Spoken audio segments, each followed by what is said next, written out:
तर मित्रांनो बघू शकतोय आता धर्मेवाडी माजलगावचा माल झालेला आहे।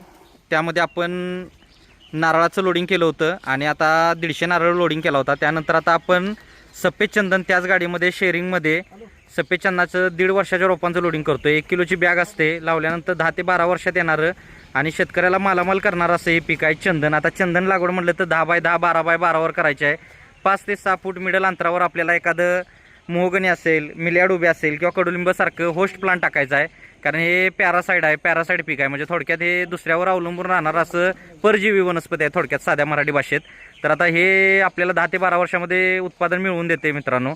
आता एकरी ही 500 झाडं लावायची आहेत। आता ह्या शेतकऱ्यांनी 500 चंदन आणि 500 मिल्याड उभ्या घेतलेला आहे आणि आता लॉट बघू शकतो आपला मित्रांनो। रोपही आपल्यावर क्वालिटी आणि क्वांटिटी फक्त आपल्या नर्सरीतच मिळत्या। आणि मित्रांनो बघू शकतो आपण की रोपं कशी सिलेक्टेड पद्धतीने घेतली जातात।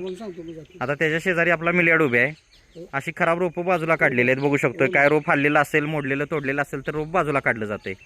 मित्रांनो एक वेळ आपल्या नर्सरीला अवश्य भेट द्या। येणं शक्य असेल तर येऊ शकता, येणं शक्य नसेल तर ऑनलाईन बुकिंग करून सुद्धा रोपं घरपोच मिळवू शकताय। थोडासा नर्सरी व्ह्यू बघूया आपण मित्रांनो। अशी शेअरिंगमध्ये गाड्या जात असतात आपल्या। व्हिडिओ आवडला तर व्हिडिओला लाईक करा, शेअर करा, चॅनलवर नवीन असाल तर सबस्क्राईब करा। इकडे सगळी आपली मसाल्याची झाडं आहेत, ऑल स्पाइसेस ते सगळं। भेटू नेक्स्ट व्हिडिओमध्ये। धन्यवाद, आपला दिवस शुभ असो।